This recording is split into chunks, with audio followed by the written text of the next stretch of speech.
Welcome back خواتین و حضرات. ہم گفتگو کر رہے ہیں توبہ کے بارے میں اور توبہ اور مغفرت کے قانون کے بارے میں. ہمارے ساتھ ڈاکٹر خالد ظہیر صاحب ہیں. ڈاکٹر صاحب یہ فرمائیے, آپ نے بھی ذکر کیا تھا شفاعت کے قانون کا, تو دین میں شفاعت کا کیا قانون ہے؟ ہمارے ہاں اکثر یہ سمجھا جاتا ہے کہ اللہ کی طرف سے کچھ لوگ مقرر ہیں جن کو آخرت میں یہ موقع ہوگا کہ ان کی سفارش سے وہ لوگ جنہوں نے بہت برے کام کیے ہوں گے, جنہوں نے جہنم جن پر واجب ہو چکی ہوگی, وہ ان کے اشارے پر جنت میں چلے جائیں گے. تو یہ تو بظاہر لگتا ہے کہ اللہ تعالیٰ کا قانون کچھ سمجھ میں نہ آنے والا ہے کہ آخر پھر انصاف کیا ہوا؟ ڈاکٹر صاحب, یہ اتنا اہم سوال ہے. اس کی وجہ یہ ہے کہ شفاعت اور سفارش کو صحیح طور پہ نہ سمجھنے کی وجہ سے لوگوں کے اندر اللہ کی طرف رجوع کرنے اور توبہ کرنے کا رجحان ہی ختم ہو جاتا ہے. اس لیے کہ انہیں ایسی امید ہو جاتی ہے کہ وہ چاہے گناہ بھی کریں گے, غلطی بھی کریں گے, اس کے باوجود ان کی معافی ہو جائے گی, اس لیے کہ ان کی شفاعت ہوگی. دیکھیے, قرآن مجید میں اللہ تعالیٰ نے جو اصولی بات کہی ہے وہ سورہ بقرہ میں بنی اسرائیل کو, کہ جو ہم سے پہلے مسلمان تھے اور اللہ کے چوزن لوگ تھے, چنے ہوئے لوگ تھے, ان کو بھی یہ غلط فہمی تھی. تو ان کو خطاب کر کے اللہ تعالیٰ فرماتے ہیں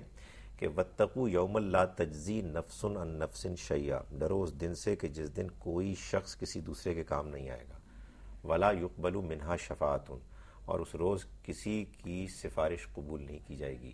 وَلَا يُؤْخَذُ مِنْهَا عَدْلٌ, اور نہ ہی کوئی فدیہ دے کے چھڑا سکے گا کسی کو. وَلَا هُمْ يُنصَرُونَ, اور نہ ہی خارج سے کسی کی مدد کی جائے گی. تو معلوم یہ ہوا سارے کہ امکانات ختم ہو گئے, سارے امکانات ختم ہو گئے, اور انسان کے کام آئے گا اس کا اپنا ایمان اور اس کا اپنا عمل.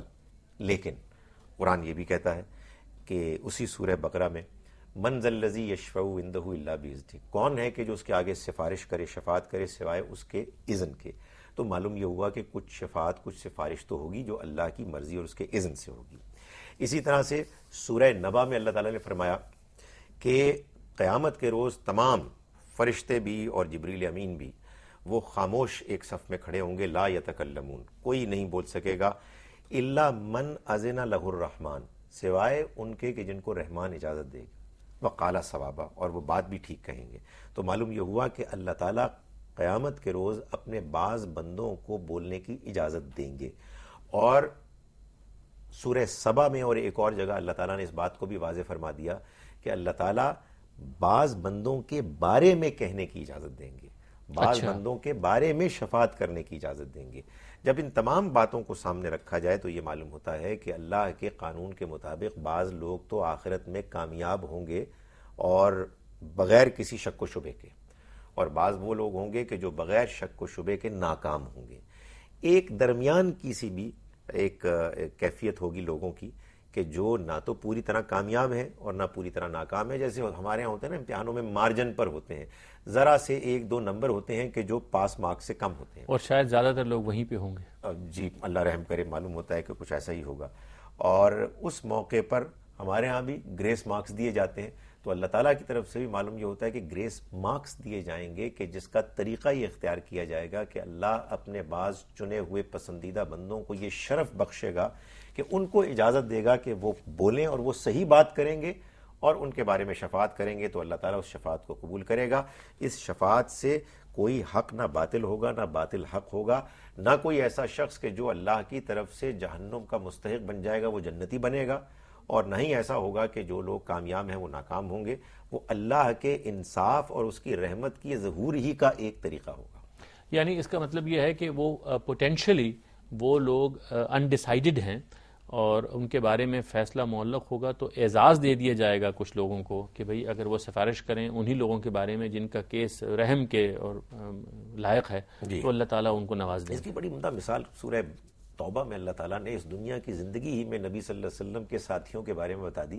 کہ بعض تو السابقون الاولون, بعض منافقین تھے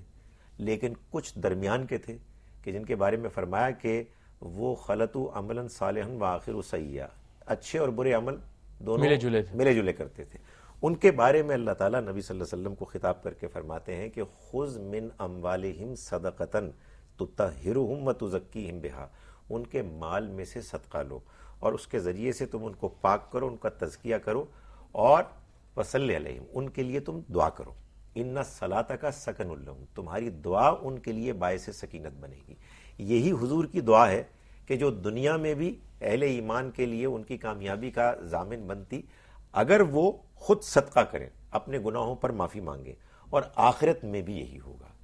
ایسا نہیں ہوگا کہ کسی نے نہ پرفارم کیا ہے، کسی کے اعمال بھی ٹھیک نہیں ہے، وہ تو دھوکہ دے رہا ہے، وہ تو جھوٹ بول رہا ہے، اسے آخرت کا کوئی خوف ہی نہیں ہے، احساس ہی نہیں ہے، اور سفارش آ کے ان کے تمام باطل کو حق بنا دے گی۔ یعنی وہ مغفرت چاہنے والے ہوں، وہ صاحب ایمان ہوں، اور حت الوسع عمل کرنے والے ہوں، اور کچھ تھوڑی بہت کمی بیشی رہ گئی۔ اچھا، یہ جو ایک صفت آتی ہے قرآن میں التائبون، بڑا ذکر ہے اس کا کہ اللہ کی طرف رجوع کرنے والے لوگ ہوں گے، یہ کیا صفات کن لوگوں کی ہیں؟ یعنی آپ یہ دیکھیے کہ قرآن مجید میں اگر ان لوگوں کا ذکر آپ نے دیکھنا ہو کہ جن کے بارے میں اللہ تعالیٰ یہ فرماتے ہیں کہ دنیا ہی میں اللہ تعالیٰ نے ان کو جنت کی گارنٹی دے دی، اس لیے کہ ان کا رویہ ایسا تھا، یعنی ان اللہ اشتری من المؤمنین انفسهم واموالهم بان لهم الجنہ، تو ان کے بارے میں آیت نمبر 111 میں یہ بتایا سورہ توبہ کی کہ اگر کبھی جہاد کا موقع آ جائے تو وہ کیا رویہ اختیار کرتے ہیں، اور اگلی آیت 112 میں یہ بتایا کہ عام حالات میں روزمرہ کی زندگی میں ان کا کیا رویہ ہے، ان کی کیا خوبیاں ہیں۔ تو ان میں جو پہلی خوبی بتائی وہ یہ ہے کہ وہ التائبون ہیں، بار بار توبہ کرنے والے، بار بار رجوع کرنے والے۔ اس سے معلوم ہوتا ہے کہ انسان کمزور ہے، انسان سے غلطیاں ہوتی ہیں، لیکن بندہ مومن وہ ہے کہ جب اس سے غلطی ہوتی ہے وہ توبہ کرتا ہے، جب اس سے کوتاہی ہوتی ہے رجوع کرتا ہے۔ ڈاکٹر خالد ظہیر صاحب، ایک تو ہے نا انسان گناہوں سے توبہ کرے، رجوع کرے، آپ کی بات سے مجھے خیال آ رہا ہے کہ انسان کو چاہیے کہ اس کا عمومی رویہ یہ ہو کہ اپنی کسی عمل کے بارے میں بھی وہ ضد پر نہ کھڑا ہو، اصرار پہ نہ کھڑا ہو، اگر وہ اس جگہ کھڑا ہو کہ میں ہر چیز پر ریویو کر سکتا ہوں، ہر چیز کے بارے میں نظر ثانی کر سکتا ہوں، میری کوئی بات غلط ہو سکتی، اس پاسبلٹی کو وہ ایکسیپٹ کر لے، تو اصل میں یہ خیر کی بات ہے۔ اس میں بھی کوئی شک نہیں۔ دیکھیں بات یہ ہے کہ جو آدمی حق پسند ہے اور حساس ہے اور اللہ کے بارے میں وہ کسی قسم کی کوئی رسک نہیں لے سکتا، تو وہ تو لازماً یہ کرے گا کہ بندوں کے معاملے میں بھی، اللہ کے معاملے میں بھی، اپنی سوچ کے معاملے میں بھی ہر وقت اوپن ہوگا اور اپنی غلطی کا اعتراف کرنے کے لیے تیار ہوگا اور بار بار رجوع کرنے کے لیے آمادہ ہوگا۔ ڈاکٹر صاحب یہ فرمائیے کہ یہ جو آتا ہے حضرت یوسف کا قصہ قرآن مجید میں کہ وہ ایک گناہ میں معاذ اللہ بڑھنے کی جانب تھے کہ اللہ کی برہان ان کو دکھائی دی، تو وہ اللہ کے نیک بندے جو اپنے ایمان کی حفاظت کرتے ہیں، یہ کوئی خاص بات ہے یا یہ پیغمبروں کے ساتھ ہی ہے صرف؟ دیکھیے قرآن مجید نے یہ بتایا کہ وَلَقَدْ هَمَّتْ بِهِ وَهَمَّ بِهَا، اس عورت نے ان کی طرف قصد کیا اور وہ بھی قصد کرتے لولا ارّا برہان ربی، اگر وہ اپنے رب کی طرف سے ایک نشانی نہ دیکھ لیتے۔ اس کا مطلب یہ ہوا کہ اللہ تعالیٰ اپنے نیک بندوں کے ساتھ یہ خاص معاملہ کرتا ہے کہ اگر وہ اپنا رویہ زندگی میں عمومی رویہ ٹھیک رکھتے ہیں اور نیک پاک صاف رہتے ہیں، تو بعض ان نازک موقعوں پر کہ جب ان کے لیے گناہ سے بچنے کا امکان بہت کم ہوتا ہے، تو اپنی خصوصی عنایت سے، مدد سے وہ ان کو ان برائیوں سے بھی بچا لیتے ہیں، نکال لیتے ہیں۔ اور یعنی ہم یہ امید کر سکتے ہیں کہ یہ صرف پیغمبروں کے ساتھ نہیں بلکہ عام انسانوں کے ساتھ بھی خدا تعالیٰ یہ نہیں، اللہ تعالیٰ نے تو یہ بتایا کہ یہ اصل میں اس کا معاملہ محسنین کے ساتھ ہوتا ہے، یعنی وہ لوگ کہ جو نیکی کے معاملات میں زندگی گزارنے میں اعلیٰ ترین بہترین رویہ اختیار کرتے ہیں۔ یہ آپ نے ایک دو بار لفظ استعمال کیا ہے محسنین کا، میں چاہتا ہوں کہ تھوڑی وضاحت کر دیں، یہ کون لوگ ہوتے ہیں؟ نبی صلی اللہ علیہ وسلم نے واضح فرمایا کہ احسان یہ ہے کہ تم اللہ کی عبادت ایسے کرو کہ گویا کہ تم اس کو دیکھ رہے ہو، اس لیے کہ اگرچہ کہ تم اس کو نہیں دیکھ سکتے مگر وہ تو تم کو دیکھتا ہے۔ معلوم یہ ہوا کہ اصل میں احسان اس چیز کو کہتے ہیں کہ آپ جو کام بھی کر رہے ہیں، عبادت کر رہے ہیں، نیکی کا عمل کر رہے ہیں، اس کو بہترین طریقے سے جیسے کرنا چاہیے ویسے کرے۔ انسان کی نیت، انسان کا ارادہ، انسان کی کوشش یہی ہونی چاہیے، اور اللہ تعالیٰ نے تو یہ بتایا ہے کہ وہ تو پسند ہی صرف محسنین کو کرتا ہے۔ ہر شخص کو محسن بننا چاہیے، یعنی یہ ایسا نہیں ہے کہ درجات میں سے ایک درجہ ہے، بلکہ اصل میں عمل کے لیے جو اصل مطلوب معیار ہے وہ یعنی احسان ہمیشہ کی پیش نظر ہونا یہی ہونا چاہیے، یہی ڈیزائربل لیول ہے۔ یعنی یہ نہیں ہونا چاہیے جیسے ہمارے لوگ کہتے ہیں آپ تو گناہ گار ہیں، اصل میں آپ نیک لوگ ہیں، آپ نیکی کا کام کرنی ہے۔ ہر شخص کو چاہیے کہ وہ نیکی کے اس لیول اور معیار کو اختیار کرے کہ جو بہترین ہے، اور یہ ہے احسان۔ یہی احسان۔ ڈاکٹر خالد ظہیر صاحب، میں تہہ دل سے آپ کا شکر گزار ہوں۔ رمضان شریف میں آپ کی رہنمائی سے ہمارے ناظرین نے، مجھے امید ہے کہ بہت کچھ سیکھا ہوگا، اور ہم دعا کرتے ہیں خواتین و حضرات کی جو کچھ ہم نے دین سیکھا ہے اور جو کچھ قرآن پڑھا ہے اور جو کچھ روزے رکھے ہیں، یہ ہماری نجات کا باعث بنے، اور ہم نے جو ریزالو کیا تھا اپنے پہلے پروگرام میں کہ ہم کوشش کریں گے کہ یہ رمضان کے خاتمے سے پہلے ہم اپنے اچھے انسان بننے کے لیے، ایک بہتر انسان بننے کی کوشش میں کامیاب ہو سکیں، تو اس کے لیے بھی ہم خدا کے سامنے دست بدعا ہیں کہ وہ ہماری اس کوشش کو قبول فرمائے